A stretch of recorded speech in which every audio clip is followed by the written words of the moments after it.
Rhino is a creature type that made its debut in 1996's Mirage, although it was also retroactively given to an older card, Ebony Rhino. While it's never been a creature type that has received tons of cards, there have been plenty of Rhinos printed over the years, and there's been an especially large uptick lately, with planes like Capenna and Thunder Junction prominently featuring them. In all, there are 70 Magic cards that either have the Rhino type or create Rhino creature tokens, and in this video, we'll take a look at the best Rhinos in the history of competitive Magic. This video is sponsored by Card Kingdom. Use the links in the description to visit their store.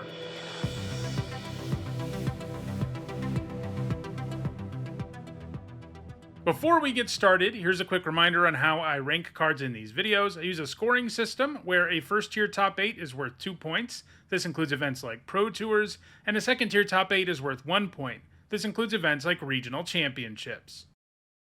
At number 10, it's Vivien on the Hunt. For 4 generic and 2 green mana, she's a 4 loyalty planeswalker, and she makes it on the list by virtue of her -1, which makes a 4/4 Rhino Warrior creature token. She's also got a +2 that lets you sacrifice a creature, and then you search your library for a creature card with mana value equal to 1, plus that sacrifice creature's mana value. She's also got a +1 that mills 5 cards, and you put any number of creature cards that are milled that way into your hand. That -1 does a great job of protecting Vivien, even if she's on her own, and her other abilities can generate significant value too. Her +2 is what has been the most important in her seeing play. Her 2 points came in a modern combo deck called Vivien Pod. This was a reference to Birthing Pod, a card that has a similar ability to Vivien's +2. The deck could assemble a number of combos, but the most notable of those involved Plane-Bound Accomplice to put her into play early, then use her +2 to sacrifice the Accomplice and grab Felidar Guardian, which you can blink Vivien with to use her +2 again, this time sacrificing the Guardian and grabbing Karmic Guide to reanimate the Guardian again, which again lets you use Vivien's +2, which you can now use to search up Kiki-Jiki.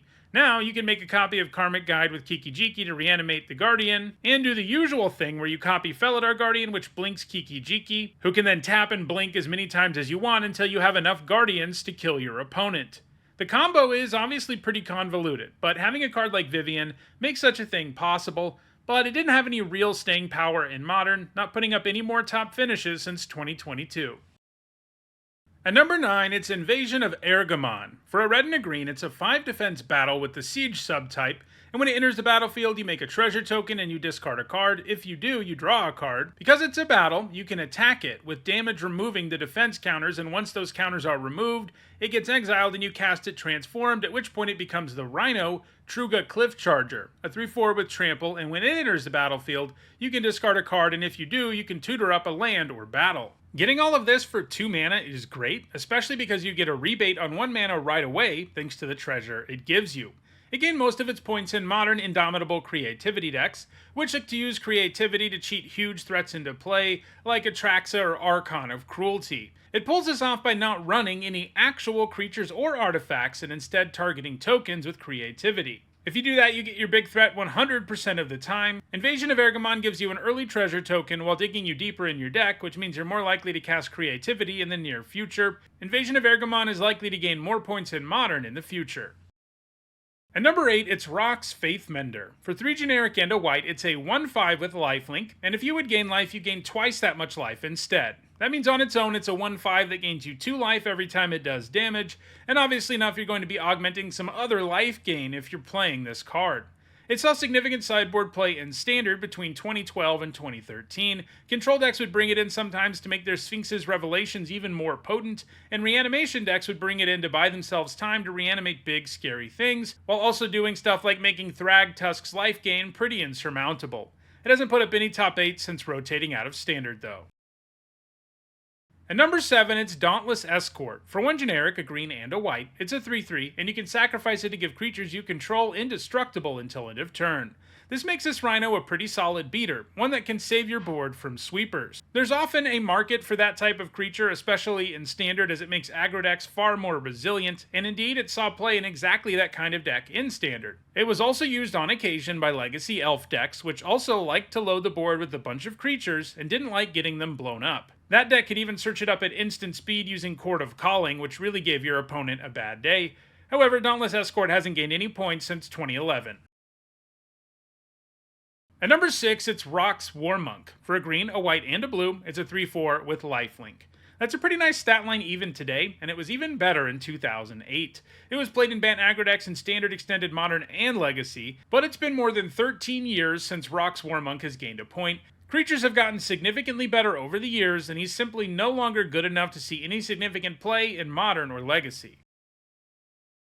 At number 5, it's Workshop Warchief. For 3 generic and 2 green, it's a 5/3 with trample, and when it enters the battlefield, you gain 3 life, and when it dies, you make a 4/4 Rhino token. It's also got Blitz for 4 generic and 2 green, which means you can pay that alternate casting cost, and if you do, it gains haste and draws you a card when it dies, and you sacrifice it at the beginning of your next end step.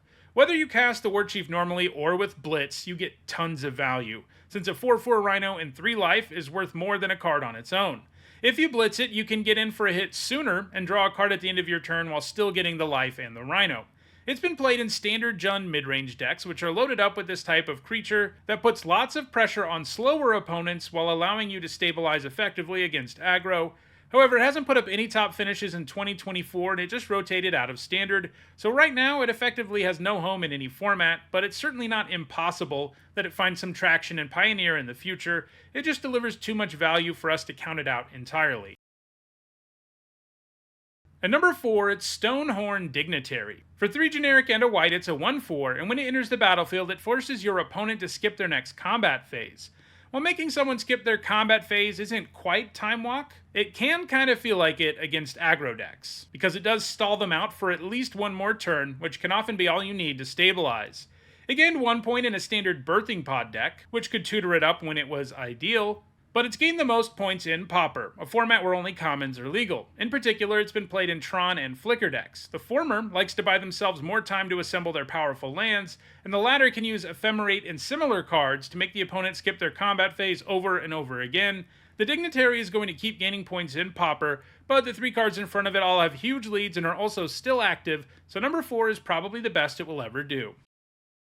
At number 3, it's Titan of Industry. For 4 generic and 3 green, it's a 7/7 with reach and trample, and when it enters, it gives you a choice between 4 effects, from which you can choose 2. You destroy an artifact or enchantment, you can have a player gain 5 life, you can make a 4/4 Rhino token, or you can put a shield counter on a creature you control. That last one makes it so that if a permanent is damaged or would be destroyed while it has a shield counter, you remove the shield counter instead. In other words, a Titan is a big old body that gives you a ton for your investment. Most frequently, you make a Rhino and put a shield counter on the Titan, but sometimes you really need life to stabilize, or your opponent has a juicy target for the naturalize effect. It found some success in Standard, where it was played in Temur and Jund control decks because it is so good at getting you back ahead from behind. The last deck it was part of before rotating was a self-mill deck based around Aftermath Analyst, which could get tons of lands in play and slam a Titan of Industry in the early game. However, the Titan is no longer in Standard, but it's found success in other formats too. In Pioneer, a singleton copy is usually played in Enigmatic Incarnation decks, which can tutor it up with Incarnation when necessary. It's even seen some play in modern Indomitable Creativity decks as one of the creatures to cheat into play. If you get the Titan way ahead of schedule, it can be pretty tough to beat, especially for aggro decks. The Titan is likely to keep gaining points in the future, but it doesn't have a great chance at catching the cards in front of it, both of which have a score over 100, including the number 2 card, which is Crashing Footfalls. It has no mana cost, because it has to spend 4 for 1 green mana. This means you pay that cost when it's in your hand and exile it with 4 time counters on it, and at the beginning of your upkeep you remove a time counter. When the last one is removed, you cast it without paying its mana cost. And it's a sorcery that gives you 2 4/4 Rhinos with trample. So in other words, you pay 1 green mana for 2 4/4 Rhinos, which is a great deal, but you do have to wait for them, in theory at least. Because the decks that play Crashing Footfalls only very rarely actually suspend it.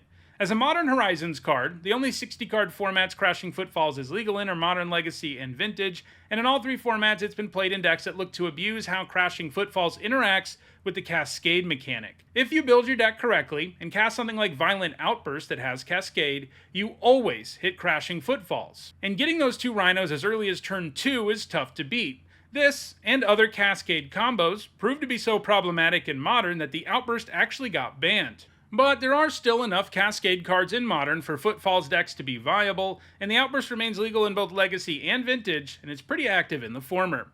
In general, Footfalls is going to keep making Rhino tokens in both Modern and Legacy, and it's actually got a pretty good shot at passing the number 1 card on the list, which is largely resting on its laurels when it comes to its incredibly high score, and that card is Siege Rhino. For 1 generic, a white, a black, and a green, it's a 4/5 trampler, and when it enters the battlefield, each opponent loses 3 life, and you gain 3 life. When you take this efficient stat line and combine it with a nice enter the battlefield ability, you've got a really powerful card. The life drain effect is more potent than it looks on paper, as it drastically alters a race, often allowing the player who casts the Rhino to stabilize even if they were fairly far behind. An aggro deck's got to do some serious work to get through 5 toughness, and that life gain makes their life way more difficult too. But this Rhino is far from a card that's only good against aggro decks. In fact, it was one of the most heavily played cards in Standard, and it wouldn't be a stretch to call it format defining, as it was the linchpin of that format's Abzan decks, which dominated for a full 2 years.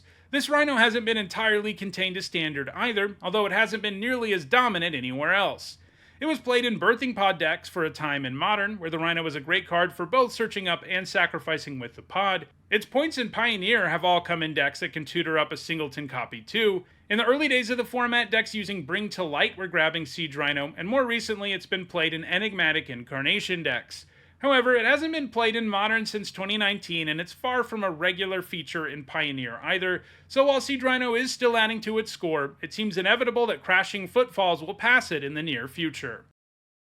So those are Magic's top 10 Rhinos. If you want to get your hands on any of these surprisingly powerful cards, check out the description, where you can find a direct Card Kingdom link for each card that appeared in the video. If you want to make sure you catch future videos, don't forget to subscribe. If you want to catch up on past videos, you should see a playlist on your screen shortly. Thanks for watching.